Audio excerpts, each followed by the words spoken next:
Hello student, मैं दीक्षा। स्वागत है आपका आपके अपने यूट्यूब चैनल में। दृष्टि 2024 के करंट अफेयर को कंप्लीट किया जा रहा है, जो कि समसाम की वार्षिक घटनाओं का आकलन है कि जो कि 1 जनवरी 2023 से 10 जनवरी 2024 तक के करंट अफेयर को कंप्लीट करता है। इसमें अभी तक हमने इसके राष्ट्रीय परिदृश्य को कंप्लीट किया हुआ है। अब जो हमारा चल रहा है वह अंतर्राष्ट्रीय परिदृश्य के संदर्भ में चल रहा है, जिसमें अंतर्राष्ट्रीय परिदृश्य को आपका 3 पार्ट में कंप्लीट किया हुआ है। पार्ट 3 के अंतर्गत, जिसमें पहले पार्ट को जो कंप्लीट किया गया है उसके अंतर्गत आपको पहले पार्ट में अंतर्राष्ट्रीय संबंधों को कंप्लीट किया, सेकंड पार्ट में अंतर्राष्ट्रीय प्रकरण को कंप्लीट किया। जो आज का हमारा पार्ट 3 है उसके अंतर्गत हम कंप्लीट करेंगे अंतर्राष्ट्रीय सम्मेलन, अंतर्राष्ट्रीय चुनाव एवं सत्ता परिवर्तन और अंतर्राष्ट्रीय आपदाओं के संदर्भ में। तो इस अंतर्राष्ट्रीय परिदृश्य के अंतर्गत आपके जो 3 टॉपिक रहेंगे जो अंतर्राष्ट्रीय परिदृश्य को विस्तृत रूप में कंप्लीट करेंगे। चलिए तो शुरू करते हैं। आज का जो हमारा पहला आता है, पहले के अंतर्गत हमारा जो आता है अंतर्राष्ट्रीय सम्मेलन। अंतर्राष्ट्रीय सम्मेलन के संदर्भ में पढ़ेंगे कि अंतर्राष्ट्रीय सम्मेलन इस जो 1 जनवरी 2023 से 10 जनवरी 2024 तक कौन कौन से सम्मेलन को किया गया। चलिए तो शुरू करते हैं। पहला आता है कि COP28 संयुक्त राष्ट्र जलवायु परिवर्तन शिखर सम्मेलन 2023 के बारे में, कि 30 नवंबर से 12 दिसंबर 2023 के मध्य दुबई संयुक्त अरब अमीरात में संयुक्त राष्ट्र जलवायु परिवर्तन शिखर सम्मेलन 2023 का आयोजन किया गया। आधिकारिक रूप से यह UNFCCC के पक्षकारों के सम्मेलन का 28वां सत्र रहा, जो कि COP28 के अंतर्गत था। सुल्तान अहमद अल जाबेर को दुबई में आयोजित COP28 की अध्यक्षता सौंपी गई थी। और COP28 का जो ऐतिहासिक रहा, क्योंकि इस सम्मेलन में पेरिस समझौते के तहत जलवायु परिवर्तन को संबोधित करने के वैश्विक प्रयासों के प्रथम वैश्विक स्टॉकटेक पर सहमति बनी हुई है। विश्व स्टॉकटेक का एक ऐसी प्रक्रिया होती है जो देशों या हितधारकों के पेरिस जलवायु परिवर्तन समझौते के लक्ष्यों को प्राप्त करने की दिशा में उनकी सामूहिक प्रगति के आकलन को सक्षम बनाती है और वैश्विक ग्रीन हाउस गैसों के उत्सर्जन में वर्ष 2019 के स्तरों की तुलना में वर्ष 2030 तक 43% की कटौती करनी होगी, ताकि वैश्विक तापन में 1.5 डिग्री सेल्सियस तक इसको सीमित किया जा सके। और वर्ष 2030 तक नवीनीकरण ऊर्जा को वैश्विक स्थापित करने की तिगुना करने के योगदान हेतु सभी देशों में सर्वसम्मत समझौते का करने का आह्वान किया गया और वर्ष 2030 तक विश्व की स्थापित नवीनीकरणीय ऊर्जा उत्पादन क्षमता को न्यूनतम 11,000 गीगावाट तक पहुंचाने का लक्ष्य भी निर्धारित किया गया। वर्ष 2030 के अंतर्गत प्रत्येक वर्ष ऊर्जा दक्षता सुधार की वैश्विक औसत वार्षिक दर 2% से 2 गुना करके 4% अधिक करने का आह्वान किया गया है और विश्व बैंक की देखरेख में एक हानि क्षति कोष बनाया गया, लॉस एंड डैमेज फंड को बनाया गया, जिसकी प्रतिबद्धता COP27 के दौरान मिस्र में की जा चुकी थी। जलवायु परिवर्तन के प्रतिकूल प्रभावों से जूझ रहे विकासशील देशों को मुआवजा देने के उद्देश्य से इस कोष की स्थापना की गई है। COP28 के लिए वैश्विक शीतलन प्रतिज्ञा को जारी किया गया है, जिसमें हस्ताक्षरकर्ता के रूप में 66 राष्ट्रीय सरकारें भी शामिल हैं और वर्ष 2050 तक वर्ष 2022 के स्तर के सापेक्ष वैश्विक स्तर पर सभी क्षेत्रों में शीतलन संबंधी उत्सर्जनों में न्यूनतम 68% तक की कटौती करने के लिए मिलकर कार्य करने हेतु प्रतिबद्ध है। और COP28 में यह भी घोषणा की गई है कि परमाणु ऊर्जा क्षमता को 2050 तक बढ़ाकर 3 गुना करना है। और COP28 के दौरान आयोजित वैश्विक जलवायु कार्यवाही शिखर सम्मेलन में प्रधानमंत्री नरेंद्र मोदी ने हिस्सा लिया, इसके संदर्भ में आता है। अब आता है आपका कि इस सम्मेलन में 1 से 2 दिसंबर में आयोजित किया गया था इस सम्मेलन को, और भारत द्वारा 2028 के लिए आयोजित होने वाले COP33 में मेजबानी पेश की गई है।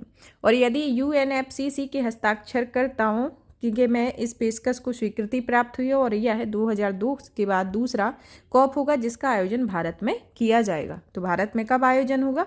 COP33 की मेजबानी वर्ष 2028 में की जाएगी और इसके पहले COP की मेजबानी 2002 में भारत में की गई थी और ये जो किया जाएगा COP 2028 में, यह इसका दूसरा आयोजन होगा। अब आता है COP28 के दौरान प्रधानमंत्री नरेंद्र मोदी ने ग्रीन क्रेडिट पहल का शुभारंभ किया है और यह पर्यावरण के लिए जीवन शैली अभियान के तहत भारत सरकार की एक पहल है। यूनिसेफ एवं जनरेशन अनलिमिटेड द्वारा भारत के पर्यावरण, वन एवं जलवायु परिवर्तन मंत्रालय के सहयोग से 8 दिसंबर 2023 को दुबई में COP28 इस पहल का उद्देश्य विश्व भर में युवाओं को विभिन्न हरित पहलों में भागीदार करने और अपने आप को जलवायु परिवर्तन के प्रभावों के अनुकूल ढालने के लिए प्रोत्साहित करना है। ग्लोबल सीवर सिटीज अलायंस को जल शक्ति मंत्रालय द्वारा राष्ट्रीय स्वच्छ मिशन के नेतृत्व में के दौरान COP28 के तहत लॉन्च किया गया था। ग्लोबल रिवर सिटीज अलायंस स्थायी शहरी नदी प्रबंधन, नदी संरक्षण तथा सतत जल प्रबंधन की दिशा में एक महत्वपूर्ण वैश्विक पहल है। इस अलायंस में 11 देशों के 275 से अधिक नदी शहर शामिल है, जिसमें भारत सहित कुल 11 देश आते हैं, जिनमें मिस्र, Bharat, Netherlands, Denmark, Ghana, Australia, Bhutan, Cambodia, Japan, Hungary, संयुक्त राज्य अमेरिका इसमें शामिल है। 16 नवंबर 2023 को संयुक्त अरब अमीरात द्वारा COP28 से विश्व के सबसे बड़े एकल साइट सौर ऊर्जा संयंत्र Al Dhafra solar photovoltaic independent power project का उद्घाटन किया गया। इस संयंत्र की क्षमता 2 गीगावाट है। COP28 का जो आयोजन है वह 11 से 22 नवंबर 2022 को अजरबैजान में आयोजित किया जाएगा और COP30 का आयोजन 10 से 21 नवंबर 2025 के मध्य ब्राजील में प्रस्तावित है। ये COP29 और COP30 के बारे में बताया गया। अब आता है COP5 मिनीमाता अभिसमय पर 5वीं बैठक। 30 अक्टूबर से 3 नवंबर 2023 के मध्य जेनेवा स्विट्जरलैंड में पारे पर मिनीमाता अभिसमय के पक्षकारों का सम्मेलन की 5वीं बैठक का आयोजन किया गया। संयुक्त राष्ट्र पर्यावरण कार्यक्रम के तत्वाधान में आयोजित COP5 की अध्यक्षता क्लाउडिया डोमित्रो द्वारा की गई है, जो रोमानिया देश से संबंधित है। इससे संबंधित जाने कि मानव स्वास्थ्य और पर्यावरण के बारे में पारे के हानिकारक प्रभावों को बचाने के लिए COP5 में 23 निर्णय अपनाए गए हैं, जिनमें से कुछ महत्वपूर्ण निर्णय लिए गए हैं, जिसमें पहला आता है कि बैटरियों, स्विचों, रिले और फ्लोरोसेंट लैंप में प्रयोग होने वाले पारे को कम करने और समाप्त करने हेतु नई तिथियों की घोषणा की जाएगी। दूसरा, दंत मिश्रण को वर्ष 2025 तक चरणबद्ध तरीके से कम करने का निर्णय लिया जाएगा और वर्ष 2025 तक चरणबद्ध रूप से सौंदर्य प्रसाधन में प्रयोग होने वाले पारे को कम करने के वर्ष 2025 के बाद सौंदर्य प्रसाधनों में पारे का उपयोग पूर्ण रूप से प्रतिबंधित करने का निर्णय लिया गया है। 7 साल की वार्ता के बाद पार्टियों ने पारे या पारा यौगिकों में से दूषित अपशिष्टों में पारे की कुल सांद्रता की सीमा को 15 मिलीग्राम प्रति किलोग्राम निर्धारित करने की सहमति व्यक्त की गई है। मिनीमाता अभिसमय के अंगीकरण को 10वीं वर्षगांठ के अवसर पर 29 अक्टूबर 2023 को मिनीमाता फिल्म का प्रदर्शन किया गया है, जिसके निर्देशक एंड्रयू लेविटास रहे हैं। मिनीमाता अभिसमय के पक्षकारों के सम्मेलन की जो अगली बैठक है वह चिली की अध्यक्षता में 3 से 7 नवंबर 2025 के मध्य जेनेवा में आयोजित की जाएगी और COP6 की अध्यक्षता ओसवाल्डो पेट्रिसियो अल्वारेज पेरिस द्वारा की जाएगी, तो ये पहले से प्रस्तावित है। अब जानते हैं पारे के मिनीमाता अभिसमय के बारे में कि पारे का मिनीमाता अभिसमय एक अंतर्राष्ट्रीय पर्यावरण संधि है, जिसका उद्देश्य पारा और उसके यौगिकों को हानिकारक प्रभावों से मानव स्वास्थ्य एवं उसके पर्यावरण की रक्षा करना है। इस संधि को वर्ष 2013 में अपनाया गया था और यह 16 अगस्त 2017 को लागू हुई थी। भारत मिनीमाता अभिसमय का एक पक्षकार है, जिसे भारत में वर्ष 2018 में मिनीमाता अभिसमय का अनुसमर्थन किया गया। वर्तमान में 12 जनवरी 2024 तक पारे पर मिनीमाता अभिसमय के कुल 128 देश हस्ताक्षर करता है तथा 147 देश इसके पक्षकार देश बने हुए हैं। अब आता है आपका GPAI शिखर सम्मेलन। 12 से 14 दिसंबर 2023 के मध्य भारत मंडपम नई दिल्ली में GPAI शिखर सम्मेलन 2023 का आयोजन किया गया। वर्ष 2023 से 24 की अवधि के लिए भारत GPAI परिषद का अध्यक्ष है और इस शिखर सम्मेलन का आयोजन नई दिल्ली घोषणा पत्र में अंगीकृत किया गया है।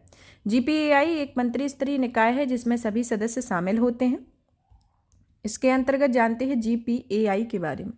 कृत्रिम बुद्धिमत्ता पर वैश्विक साझेदारी एक अंतर्राष्ट्रीय और बहुहितधारक पहल है। यह सदस्य राष्ट्रों के बीच कृत्रिम बुद्धिमत्ता के क्षेत्र में सहयोग को बढ़ाने के लिए वैश्विक साझेदारी है। यह 15 जून 2020 को लॉन्च किया गया है और इसके सचिवालय की स्थापना पेरिस स्थित आर्थिक सहयोग और विकास संगठन में की गई है। GPAI में 15 संस्थापक सदस्य हैं, जो 14 देशों जिसमें Australia, Canada, France, Germany, Bharat, Italy, Japan, दक्षिण Korea, Mexico, New Zealand, Singapore, Slovenia, United Kingdom तथा अमेरिका और एक अंतर्राष्ट्रीय संगठन यूरोपीय संघ इसके अंतर्गत शामिल है। वर्तमान में GPAI सदस्य देशों की कुल संख्या 29 और इसके अतिरिक्त OECD GPAI में स्थायी पर्यवेक्षक की भूमिका निभा रहा है। दिसंबर 2020 में यूनेस्को की GPAI में पर्यवेक्षक के रूप में शामिल हुआ है। अब आता है GPAI में शिखर सम्मेलन में शामिल के संदर्भ में कि पहला शिखर सम्मेलन 3 से 4 दिसंबर 2020 को कनाडा के मॉन्ट्रियल में आयोजित किया गया। दूसरा शिखर सम्मेलन 10 से 12 नवंबर 2021 को पेरिस, फ्रांस में आयोजित किया गया और तीसरा शिखर सम्मेलन 21 से 22 नवंबर 2022 को टोक्यो, जापान में आयोजित किया गया। तो ये प्रमुख शिखर सम्मेलन है। अब आता है आपका प्रथम वैश्विक एआई सुरक्षा शिखर सम्मेलन के बारे में कि 1 से 2 नवंबर 2023 को यूके के ब्लेचले पार्क में वैश्विक कृत्रिम बुद्धिमत्ता सुरक्षा शिखर सम्मेलन का प्रथम संस्करण आयोजित किया गया। यह संस्करण भारत सहित विश्व भर के 28 देशों और यूरोपीय संघ का हिस्सा है तथा इसमें शिखर सम्मेलन में 28 प्रमुख देशों में शिखर सम्मेलन में ब्लेचले घोषणा पर हस्ताक्षर हुए। यह एक ऐतिहासिक घोषणा उन्नत एआई सिस्टम जिसे फ्रंटियर एआई के रूप में जाना जाता है कि संभावित जोखिमों एवं लाभों को संबोधित करने के लिए एक सामूहिक समझ और समन्वित दृष्टिकोण बनाने का प्रयास करती है। ब्लेचले घोषणा फ्रंटियर एआई में जोखिम से निपटने हेतु पहला वैश्विक समझौता है और यह विश्व के प्रमुख एआई प्रयोक्ताओं के बीच उच्च स्तरीय राजनीतिक सहमति और प्रतिबद्धता को दर्शाता है। इस शिखर सम्मेलन के दौरान 2 नवंबर 2023 को यूके में विश्व के प्रथम एआई सुरक्षा संस्थान को लॉन्च किया गया है। यह संस्थान एआई के उभरते हुए प्रकारों की सुरक्षा का पर्यवेक्षण भी करेगा। ब्लेचले पार्क वही ऐतिहासिक स्थल है जहां पर एलन ट्यूरिंग सहित अन्य वैज्ञानिकों को द्वितीय विश्व युद्ध के दौरान जर्मनी के नाजियों के एनिग्मा कोड को क्रैक किया गया था। कोलोसस को जिसे विश्व का पहला इलेक्ट्रॉनिक प्रोग्राम योग्य कंप्यूटर माना जाता है का उपयोग यूके के बकिंघमशायर स्थित ब्लेचले पार्क में द्वितीय विश्व युद्ध के दौरान हिटलर और उसके जनरलों के बीच लॉरेंज कूटनीतिक संदेशों को पढ़ने के लिए किया गया था। तो ये इसके संदर्भ में इसका ऐतिहासिक पृष्ठभूमि है। इस शिखर सम्मेलन में भारत की ओर से इलेक्ट्रॉनिक्स और सूचना प्रौद्योगिकी मंत्रालय के राज्य मंत्री राजीव चंद्रशेखर ने हिस्सा लिया और भारत ने इस शिखर सम्मेलन में शामिल राष्ट्रों को भारत की अध्यक्षता में आयोजित आर्टिफिशियल इंटेलिजेंस पर वैश्विक साझेदारी शिखर सम्मेलन को आमंत्रित किया और भारत ने 12 से 14 दिसंबर 2023 के बाद GPAI शिखर सम्मेलन 2023 का आयोजन किया है। आर्टिफिशियल इंटेलिजेंस सुरक्षा शिखर सम्मेलन के अगले संस्करण की मेजबानी फ्रांस को सौंप दी गई और दक्षिण कोरिया अगले 6 महीने के भीतर एक मिनी वर्चुअल AI शिखर सम्मेलन की सह मेजबानी भी करेगा। अब आता है आपका 3 बेसन समिट या ब्राजीविल समिट के बारे में। अफ्रीकी देश कांगो गणराज्य की राजधानी ब्राजीविल में 26 से 28 अक्टूबर 2023 के मध्य 3 बेसन शिखर सम्मेलन के दूसरे संस्करण का आयोजन किया गया। 3 बेसन शिखर सम्मेलन के प्रथम संस्करण का आयोजन वर्ष 2011 में कांगो गणराज्य की राजधानी ब्राजीविल में किया गया। यह एक स्थायी भविष्य के लिए सामूहिक प्रतिबद्धता के लिए केंद्रीय विषय पर आधारित शिखर सम्मेलन है जिसकी अध्यक्षता कांगो के राष्ट्रपति डेनिस ससू नगेशू द्वारा की गई है। संयुक्त राष्ट्र व अफ्रीकी संघ के तत्वाधान में आयोजित इस शिखर सम्मेलन में विश्व के विभिन्न राष्ट्रों और संस्थानों के प्रतिनिधि को शामिल किया गया और भारत की ओर से इस शिखर सम्मेलन में भारत के विदेश राज्य मंत्री बी मुरलीधरन ने हिस्सा लिया हुआ है। अब जानते हैं 3 बेसन के बारे में। 3 बेसन के अंतर्गत पहला आता है कि कर्क रेखा और मकर रेखा के बीच अवस्थित अमेजन बेसन, कांगो बेसन, बोर्निया मेकांग दक्षिण पूर्व एशिया बेसन को 3 बेसन के नाम से जाना जाता है। तो ये के अंतर्गत शामिल है कौन से क्या शामिल है? कर्क रेखा और मकर रेखा के बीच के अमेजन बेसन, कांगो बेसन, बोर्निया मेकांग दक्षिण पूर्व एशिया बेसन को 3 बेसन के नाम से जाना जाता है। इन 3 बेसनों के अंतर्गत विश्व की 80% उष्णकटिबंधीय वन क्षेत्र शामिल है। साथ ही विश्व की 2/3 जैव विविधता इन्हीं 3 बेसनों के अंतर्गत आती है। अब आता है नेक्स्ट कि अमेजन बेसन पृथ्वी में सबसे बड़ा उष्णकटिबंधीय वन क्षेत्र है जो दक्षिण अमेरिका में स्थित है और यह ब्राजील सहित दक्षिण अमेरिका के 9 देशों में विस्तृत है जिसमें Venezuela, Brazil, Colombia, Suriname, Peru, Ecuador, Bolivia, French Guiana और गुआना इसके अंतर्गत शामिल होते हैं। कांगो बेसन क्षेत्रफल की दृष्टि से विश्व के दूसरे सबसे बड़े उष्णकटिबंधीय वन क्षेत्र का प्रतिनिधित्व करता है जहां विश्व उष्णकटिबंधीय वन क्षेत्र का 6% हिस्सा अवस्थित होता है। यह मध्य अफ्रीका के 6 देशों में फैला हुआ है जिनमें कांगो गणराज्य, कैमरून, कांगो लोकतांत्रिक गणराज्य, गैबोन, इक्वेटोरियल गिनी, मध्य अफ्रीकी गणराज्य शामिल होता है। बोर्निया मेकांग दक्षिण पूर्व एशिया बेसन तीसरा सबसे बड़ा कार्बन सिंक है जो एशिया के 2 उपक्षेत्रों बोर्निया द्वीप तथा मेकांग नदी क्षेत्र में विस्तृत है, इसके अंतर्गत आता है। अब आता है G77 शिखर सम्मेलन के बारे में। 15 से 16 सितंबर 2023 को G77 प्लस चीन का 2 दिवसीय शिखर सम्मेलन हवाना क्यूबा में आयोजित किया गया। इस सम्मेलन की अध्यक्षता क्यूबा के राष्ट्रपति मिगुएल डियाज कैनेल द्वारा की गई। इस शिखर सम्मेलन का जो केंद्रीय विषय था वह था कि वर्तमान विकास चुनौतियों जिनमें विज्ञान, प्रौद्योगिकी और नवाचार की भूमिका था, इसका एक प्रमुख शिखर विषय था। इस शिखर सम्मेलन का समापन हवाना घोषणा पत्र को अंगीकृत करके किया गया और G77 प्लस चीन शिखर सम्मेलन में संयुक्त राष्ट्र महासचिव एंटोनियो गुतेरेस सहित कई देशों के राष्ट्राध्यक्षों ने भी भाग लिया। G77 शिखर सम्मेलन को वर्ष 2024 के युगांडा में आयोजित किया गया है और पिछले शिखर सम्मेलन को वर्ष 2022 में पाकिस्तान की अध्यक्षता में आयोजित किया गया और वर्ष 1964 के G77 के गठन के पश्चात भारत ने इसे पहली बार इसकी अध्यक्षता की हुई थी। अब जानते हैं G77 के बारे में। G77 या ग्रुप ऑफ 77 की स्थापना 15 जून 1964 को 77 विकासशील देशों के द्वारा की गई थी। ये G77 संयुक्त राष्ट्र में विकासशील देशों का एक सबसे बड़ा अंतर सरकारी संगठन है। वर्तमान में G7 के सदस्य देशों की संख्या बढ़कर 134 हो गई है और चीन के अनुसार वह G77 का सदस्य नहीं है बल्कि मात्र इस समूह के मिशन के समर्थक है। G77 विश्व की लगभग 80% आबादी का प्रतिनिधित्व करता है। उल्लेखनीय कि भारत भी G77 का सदस्य है, तो इसके संदर्भ में आता है। अब आता है आपका 18वां G20 शिखर सम्मेलन 2023 के बारे में। 9 से 10 सितंबर 2023 को भारत मंडपम प्रगति मैदान नई दिल्ली में 18वें G20 शिखर सम्मेलन का समापन हुआ। यह भारत द्वारा आयोजित प्रथम G20 शिखर सम्मेलन था। भारत की G20 में अध्यक्षता के तहत भारत के 60 शहरों में लगभग 200 बैठकें आयोजित की गईं, जिनमें 1 लाख से अधिक प्रतिनिधियों ने भाग लिया। उत्तर प्रदेश की लखनऊ, वाराणसी, आगरा, ग्रेटर नोएडा में से G20 से संबंधित बैठकों का आयोजन किया गया। G20 शिखर सम्मेलन 2030 एवं संबंधित आयोजनों हेतु भारत में अमिताभ कांत को G20 शेरपा या हर्षवर्धन श्रृंगला को मुख्य समन्वयक के रूप में नियुक्त किया गया था। भारत ने अपनी G20 की अध्यक्षता के दौरान अतिथि देशों के रूप में बांग्लादेश, मिस्र, Mauritius, Netherlands, Nigeria, Oman, Singapore, Spain और UAE को भी आमंत्रित किया गया था। भारत ने अपनी G20 की अध्यक्षता के दौरान स्थायी प्रतिभागी अंतर्राष्ट्रीय संगठनों जिसमें UN, IMF, world bank, WHO, WTO, ILO, FSP और OECD तथा क्षेत्रीय संगठनों AU, AUDA, NEPAD, आसियान के अध्यक्ष के अतिरिक्त अतिथि अंतर्राष्ट्रीय संगठनों के रूप में अंतर्राष्ट्रीय सौर गठबंधन, ISA, CDRI, collision of disaster resilient infrastructure तथा एशियाई विकास बैंक को आमंत्रित किया हुआ है।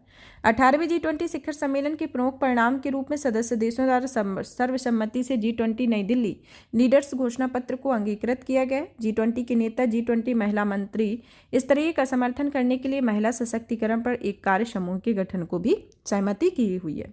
अब आता है अफ्रीकी संघ जो है G20 का स्थायी सदस्य बना हुआ है। उसके संदर्भ में जानते हैं कि 18वें G20 शिखर सम्मेलन के दौरान 9 सितंबर 2023 को अफ्रीकी संघ G20 का एक स्थायी सदस्य बन गया है। यूरोपीय संघ के G20 में शामिल होने वाला यह दूसरा क्षेत्रीय गुट बन गया है और 1999 में G20 की स्थापना के बाद यह पहला अवसर है जब इस समूह की सदस्यता का विस्तार किया गया है। इसके अंतर्गत इससे पूर्व भी अफ्रीकी संघ की G20 की बैठकों में आमंत्रित अंतर्राष्ट्रीय संगठन के रूप में शामिल होता रहा है। अब जानते हैं अफ्रीकी संघ के बारे में कि अफ्रीकी संघ एक महाद्वीपीय संघ निकाय है जिसमें अफ्रीका के 55 देश शामिल है। इस संगठन में आधिकारिक रूप से वर्ष 2002 में लॉन्च किया गया और अफ्रीकी संघ के वर्तमान अध्यक्ष जो है वह अजाली असुमानी जो कि कोमोरोस के राष्ट्रपति हैं। तो ये अफ्रीकी संघ के संदर्भ में है। अब आता है वैश्विक जैव ईंधन गठबंधन के शुभारंभ के बारे में कि 18वें G20 शिखर सम्मेलन 2023 में 9 सितंबर 2023 को प्रधानमंत्री नरेंद्र मोदी ने Singapore, Bangladesh, Italy, America, Brazil, Argentina, Mauritius, UAE के नेताओं के साथ मिलकर वैश्विक जैव ईंधन गठबंधन का शुभारंभ किया। वैश्विक जैव ईंधन गठबंधन G20 के अध्यक्ष रूप में भारत की एक पहल है और इस गठबंधन का जो लक्ष्य है वह जैव ईंधन के वैश्विक विकास में तेजी लाना है। ज्ञान के एक केंद्रीय संग्रह एवं विशेषज्ञ केंद्र के रूप में यह गठबंधन कार्य करेगा। GBA सदस्य देशों में जैव ईंधनों के प्रमुख उत्पादक एवं उपभोक्ता हैं जिनमें अमेरिका, ब्राजील, भारत का वैश्विक एथेनॉल उत्पादन में लगभग 85% जबकि उपभोग में लगभग 81% का योगदान रहता है। अब आता है भारत मध्य पूर्व आर्थिक गलियारे के बारे में कि 9 सितंबर 2023 को G20 शिखर सम्मेलन 2023 के दौरान भारत, अमेरिका, सऊदी अरब, UAE, फ्रांस, जर्मनी, इटली, यूरोपीय संघ के नेताओं के मध्य भारत मध्य पूर्व यूरोप आर्थिक गलियारे की स्थापना हेतु एक समझौते ज्ञापन पर भी हस्ताक्षर हुए। इसके अंतर्गत चीन की बेल्ट एंड रोड इनिशिएटिव के प्रत्युत्तर के रूप में देखा जाता है। यह एशिया, अरब की खाड़ी एवं यूरोप के मध्य विस्तारित कनेक्टिविटी एवं आर्थिक एकीकरण के माध्यम से आर्थिक विकास को प्रोत्साहित करती है। IMEC के निर्माण में 2 अलग अलग गलियारों को मिलकर किया गया है जिनमें एक आता है पूर्वी गलियारा, दूसरा आता है उत्तरी गलियारा। पूर्वी गलियारा में यह गलियारा भारत को अरब की खाड़ी से जोड़ेगा और उत्तरी गलियारे में यह गलियारा अरब की खाड़ी को यूरोप से जोड़ेगा और इनमें पत्तनों के माध्यम से संबद्ध एक रेल मार्ग होगा जो यूरोप, मध्य पूर्व और एशिया को आपस में जोड़ेगा। ये एक विश्वसनीय और सस्ता सीमा पारी पोत से रेल पारगमन नेटवर्क उपलब्ध कराएगा जो कि वर्तमान समुद्री सड़क परिवहन मार्गों के पूरक के रूप में होता है।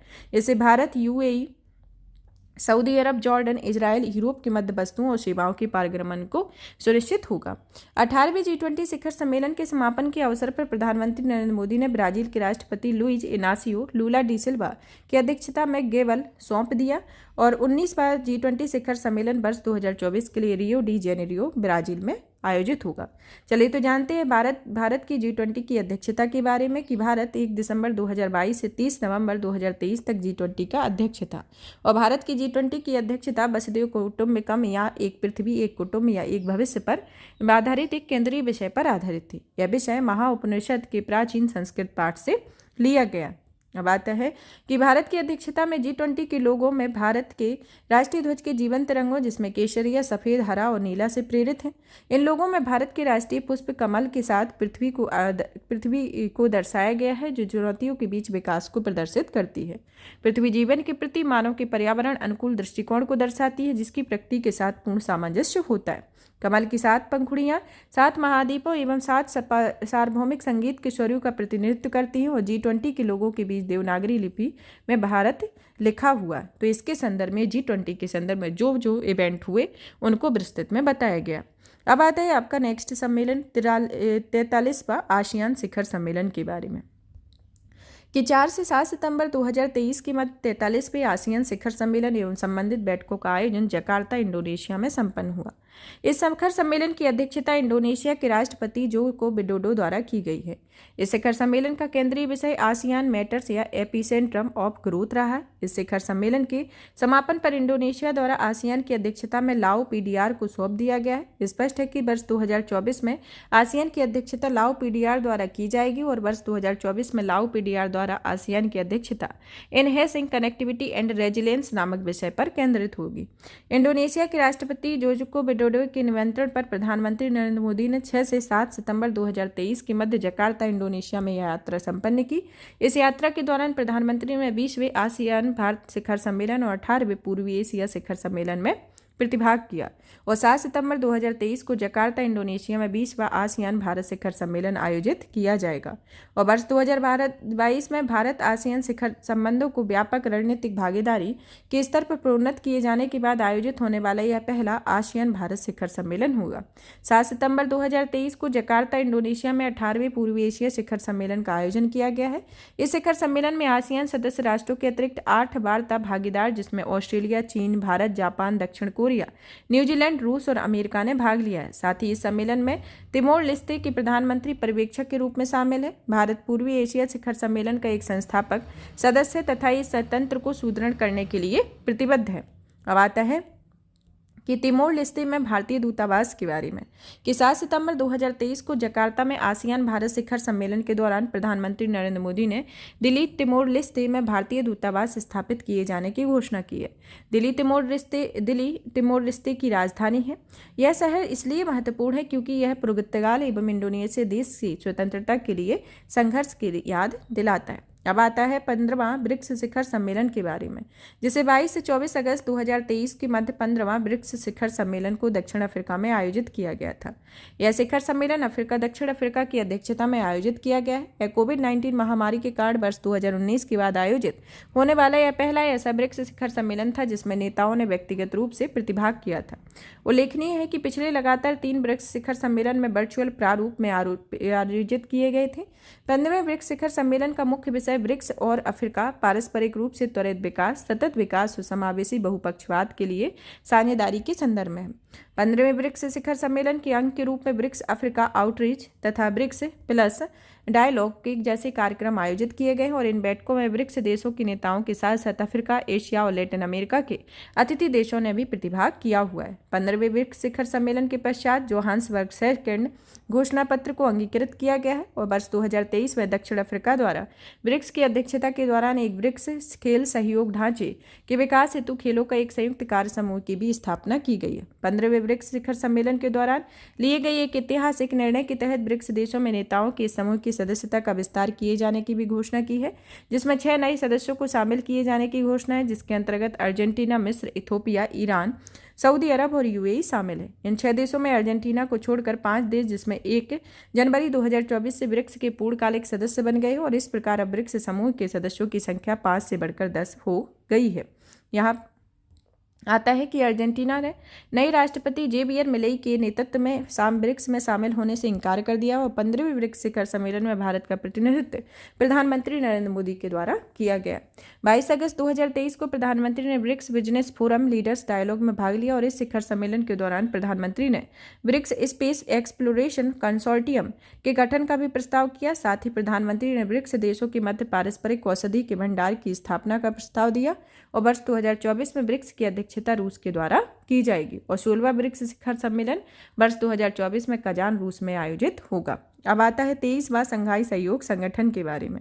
23वां संघाई सहयोग संगठन शिखर सम्मेलन 4 जुलाई 2023 को एससीओ के राष्ट्राध्यक्षों की परिषद की 23वीं बैठक में भारत की अध्यक्षता में आयोजित किया गया है। इसके संदर्भ में आता है कि यह शिखर सम्मेलन वर्चुअल प्रारूप में आयोजित हुआ। इस शिखर सम्मेलन की अध्यक्षता प्रधानमंत्री नरेंद्र मोदी के द्वारा की गई। इस शिखर सम्मेलन को कजाकिस्तान, चीन, किर्गिस्तान, रूस, ताजिकिस्तान, उज्बेकिस्तान के राष्ट्रपतियों में पाकिस्तान के तत्कालीन प्रधानमंत्री शाहबाज शरीफ ने प्रतिभाग किया है। एससीओ के पर्यवेक्षक देशों यथा ईरान, बेलारूस, मंगोलिया के राष्ट्राध्यक्षों ने इसमें भाग लिया। तुर्कमेनिस्तान के अतिथि देशों के रूप में भी भाग लिया और इस सम्मेलन के अंत में नेताओं द्वारा नई दिल्ली घोषणा पत्र को अपनाया गया और इस शिखर सम्मेलन के दौरान ईरान एससीओ का 9वां सदस्य देश बन गया और इसके अतिरिक्त एससीओ के सदस्य देशों का दर्जा प्राप्त करने के लिए बेलारूस द्वारा मेमोरेंडम ऑफ ऑब्लिगेशन पर हस्ताक्षर भी किए गए हैं और बेलारूस द्वारा एससीओ की सदस्यता प्राप्त करने की प्रक्रिया वर्ष 2024 में प्रस्तावित है। एससीओ शिखर सम्मेलन तक पूर्ण हो जाएगी और इस सम्मेलन में कजाकिस्तान में आयोजित किया जाएगा 2024 पर। यहाँ पर यह टॉपिक फिनिश होता है। अब शुरू करते हैं। अब इस श्रृंखला का जो चौथा टॉपिक आता है अंतर्राष्ट्रीय निर्वाचन के बारे में। तो अंतर्राष्ट्रीय निर्वाचन के संदर्भ में टॉपिक को शुरू करते हैं, जिसमें आता है कि क्रिस्टोफर मार्क लक्सन न्यूजीलैंड के नए प्रधानमंत्री बनाए गए। इनके संदर्भ में है कि 27 नवंबर 2023 को क्रिस्टोफर मार्क लक्सन ने न्यूजीलैंड के नए प्रधानमंत्री के रूप में अपना पदभार ग्रहण किया हुआ है।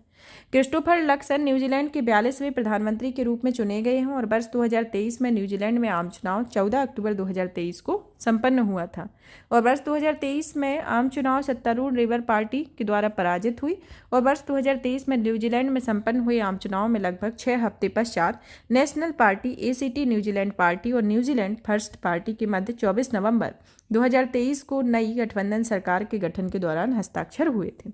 न्यूजीलैंड के इतिहास में यह पहला अवसर है जब 3 पार्टियों के गठबंधन द्वारा सरकार का गठन किया गया और समझौते के अनुसार न्यूजीलैंड फर्स्ट पार्टी के नेता विंस्टन पीटर्स 3 वर्षीय संसदीय कार्यकाल के प्रथम भाग न्यूजीलैंड के उप प्रधानमंत्री के रूप में कार्य करेंगे और न्यूजीलैंड पार्टी के नेता डेविड सीमोर कार्यकाल के द्वितीय भाग में न्यूजीलैंड के उप प्रधानमंत्री के बनेंगे। अब आता है डेनियल नोबोआ, जो कि इक्वाडोर के नवनिर्वाचित राष्ट्रपति बनाए गए कि 23 नवंबर 2023 को डेनियल नोबोआ को इक्वाडोर का नया राष्ट्रपति बनाया गया और यह 48वें राष्ट्रपति होंगे और बेरीने का आबाद रोजर्स ने, जो कि एक राजनीतिक व व्यावसायिक महिला है, इन्हें इक्वाडोर की उपराष्ट्रपति के रूप में शपथ दी गई है। अब आता है डेनियल नोबोआ इक्वाडोर की सबसे युवा, जो कि 36 वर्ष की हैं, निर्वाचित हुई हैं। ये इक्वाडोर के इतिहास में जुआन जोस फ्लोरेंस के बाद दूसरे सबसे युवा राष्ट्रपति हैं और जुआन जोस फ्लोरेंस 1830 ईस्वी में 29 वर्ष की आयु में इक्वाडोर के प्रथम राष्ट्रपति बने थे। अब आता है श्रेथा थाविसिन, जो कि थाईलैंड के नए प्रधानमंत्री बने हैं कि 22 अगस्त 2023 को फ्यू थाई पार्टी के थ्रेसा थाविसिन को थाईलैंड के प्रधानमंत्री के रूप में चुना गया। ये 30वें प्रधानमंत्री के रूप में अपना कार्यकाल ग्रहण करेंगे। अब आता है पैराग्वे के नए राष्ट्रपति के बारे में, जो कि 15 अगस्त 2023 को सैंटियागो पेना ने पैराग्वे के नए राष्ट्रपति के रूप में शपथ ली। श्री पेना national Republican association Colorado party के नेता हैं और पैराग्वे ने नए राष्ट्रपति के निर्वाचन हेतु 30 अप्रैल 2023 को चुनाव संपन्न हुए थे। अब आता है पाकिस्तान के नए प्रधानमंत्री के बारे में कि 9 अगस्त 2023 को पाकिस्तान के राष्ट्रपति आरिफ अलवी ने निवर्तमान प्रधानमंत्री शहबाज शरीफ की सलाह पर पाकिस्तान की संसद के निचले सदन में नेशनल असेंबली को भंग कर दिया। इसके परिणामस्वरूप पाकिस्तान की निवर्तमान सरकार की कार्यकाल निर्धारित समय से पूर्व ही समाप्त हो गया और 5 वर्ष की अवधि में पूर्ण होने के उपरांत नेशनल असेंबली के कार्यकाल की समाप्ति की तिथि 12 अगस्त 2023 निर्धारित की गई और अगले आम चुनाव 8 फरवरी 2024 को प्रस्तावित किए गए हैं। और नेपाल के राष्ट्रपति चुनाव 2023 के बारे में कि 13 मार्च 2023 को नेपाली कांग्रेस पार्टी के रामचंद्र पौडेल नेपाल के राष्ट्रपति की शपथ ली और 2008 में नेपाल के गणतंत्र बनने के बाद वह देश के तीसरे राष्ट्रपति बने और इन्हें विद्या देवी भंडारी का स्थान लिया। और 17 मार्च 2023 को जनता समाजवादी पार्टी के नेता राम सहाय प्रसाद यादव नेपाल के उपराष्ट्रपति बनाए गए। अब आता है वियतनाम के राष्ट्रपति 2023 के बारे में कि 2 मार्च 2023 को वियतनाम के राष्ट्रपति पद हेतु चुनाव संपन्न हुए, जिसमें बो बेन थुओंग वियतनाम के नए राष्ट्रपति बनाए गए और इन्होंने गुमेन जुआन का फुक का स्थान लिया हुआ है। अब आता है नाइजीरिया राष्ट्रपति चुनाव के बारे में कि 25 फरवरी 2023 को नाइजीरिया के राष्ट्रपति पद हेतु चुनाव संपन्न हुआ। इस चुनाव में बोला अहमद अदेकुनवे टिनुबू जो कि 36.6% मत से विजयी हुए और 29 मई 2023 को टिनुबू ने राष्ट्रपति पद का शपथ ली हुई है। अब आते हैं इक्वेटोरियल गिनी प्रधानमंत्री के बारे में जो कि 1 फरवरी 2023 को मैनुएला रोकाबोटे इक्वेटोरियल गिनी के प्रधानमंत्री बने तथा मैनुएला रोकाबोटे इक्वेटोरियल गिनी की पहली महिला प्रधानमंत्री भी बनाई गई हैं। अब आता है बांग्लादेश राष्ट्रपति चुनाव 2023 जो कि मोहम्मद शहाबुद्दीन चुप्पू ने बांग्लादेश के नए राष्ट्रपति का स्थान लिया जो कि 22वें नंबर के राष्ट्रपति है। अब आता है साइप्रस राष्ट्रपति चुनाव 2023 के बारे में जो कि साइप्रस में राष्ट्रपति चुनाव हुआ, जिसमें निर्दलीय प्रत्याशी निकोस क्रिस्टोडोलाइड्स को साइप्रस के नए राष्ट्रपति बनाया गया है और निकोस एनास्तासियादेस का स्थान इन्होंने लिया हुआ है। अब आता है चेक गणराज्य राष्ट्रपति चुनाव 2023 के बारे में कि 28 जनवरी 2023 को चेक गणराज्य के राष्ट्रपति का चुनाव हुआ और इस चुनाव में नाटो सैन्य समिति के पूर्व अध्यक्ष पेट्र पावेल विजयी रहे। पेट्र पावेल 9 मार्च 2023 को राष्ट्रपति पद का ग्रहण किया और इन्होंने मिलोस जेमेल का स्थान लिया हुआ है। अब यहाँ पर ये अंतर्राष्ट्रीय जो निर्वाचन है, मतलब कि जो भी निर्वाचन हुआ उनके बारे में पढ़ा। अब हमारा नेक्स्ट टॉपिक आता है अंतर्राष्ट्रीय आपदाओं के बारे में। अंतर्राष्ट्रीय आपदाएं आती हैं, ये इसका अंतर्राष्ट्रीय परिदृश्य के अंतर्गत 5th टॉपिक है जो कि अंतिम है कि चक्रवात बिपरजॉय के बारे में जो कि 6 जून 2023 को दक्षिण पूर्व अरब सागर में चक्रवात बिपरजॉय की उत्पत्ति हुई। यह 2023 के अरब सागर में उत्पन्न होने वाला पहला चक्रवाती तूफान है, जिसे 15 जून 2023 को इस चक्रवात को सौराष्ट्र और कच्छ के लैंडफॉल में आया हुआ था। इस चक्रवात का तूफान जीवन काल 13 दिन और 3 घंटे का रहा और अरब सागर के ऊपर मानसून के दौरान अत्यधिक गंभीर चक्रवात तूफान की श्रेणी के चक्रवातों में औसत जीवन काल 6 दिन 3 घंटा है और बिपरजॉय का जीवन काल अत्यधिक गंभीर चक्रवाती तूफान में औसत जीवन काल के दुगने से भी अधिक है। भारतीय मौसम विज्ञान के अनुसार बिपरजॉय वर्ष 1977 के बाद से उत्तरी हिंद महासागर में उत्पन्न होने वाला सबसे लंबी अवधि वाला चक्रवाती तूफान है। इस चक्रवात का नाम बांग्लादेश ने सुझाया था और बिपरजॉय का अर्थ आपदा से होता है बंगाली भाषा में। अब आता है माउंट मेरापी ज्वालामुखी के बारे में कि माउंट मेरापी जो 11 मार्च 2023 को इंडोनेशिया के जावा में यह ज्वालामुखी प्रस्फुटित हुआ। यह इंडोनेशिया का सबसे सक्रिय ज्वालामुखी है जो कि प्रशांत महासागर के रिंग ऑफ फायर में स्थित है और माउंट मेरापी की जो ऊंचाई है वह 2911 मीटर है। यह विशाल चट्टानों से निर्मित हुआ है। अब आता है चक्रवाती फ्रेडी के बारे में जो कि 21 फरवरी 2023 को उष्णकटिबंधीय चक्रवात फ्रेडी ने पहली बार मेडागास्कर तट पर लैंडफॉल किया। यह चक्रवात का प्रभाव Mozambique, Zimbabwe, Malawi, Madagascar, Zambia और रियूनियन द्वीप पर देखा गया। फ्रेडी चक्रवात ऑस्ट्रेलिया के तट पर विकसित हुआ और दक्षिण हिंद महासागर को पार करते हुए 8000 किलोमीटर की दूरी तय करके मेडागास्कर में लैंडफॉल किया। यह अब तक के इतिहास में सर्वाधिक दिनों तक मतलब कि 34 दिनों तक रहने वाला चक्रवात है और नासा के अनुसार इस चक्रवात ने इतिहास में किसी भी दक्षिणी गोलार्ध के तूफान की तुलना में सबसे अधिक संचित चक्रवात ऊर्जा होने का रिकॉर्ड दर्ज किया है। और संचित चक्रवात ऊर्जा वह होता है जो कि एक ऐसा सूचक है जो किसी चक्रवात के जीवन काल के दौरान उससे संबद्ध पवन ऊर्जा की कुल मात्रा को मापता है। इस चक्रवात में बहुत गंभीर उष्णकटिबंधीय चक्रवात के रूप में वर्गीकृत किया गया है और इस चक्रवात को 6 फरवरी 2023 के ऑस्ट्रेलियाई मौसम विज्ञान द्वारा फ्रेडी का नाम दिया गया है। तो इसके संदर्भ में अंतर्राष्ट्रीय आपदाओं से रिलेटेड था। यहाँ पर यह अंतर्राष्ट्रीय परिदृश्य से रिलेटेड टॉपिक फिनिश होता है। नेक्स्ट क्लास में आर्थिक परिदृश्य जो कि इसका तीसरा मेजर टॉपिक होगा उसको कंप्लीट करेंगे। और भी इसी तरीके की वीडियो को देखने के लिए वीडियो को लाइक करें, सेशन को ज़्यादा से ज़्यादा शेयर करें, चैनल को सब्सक्राइब करें। धन्यवाद।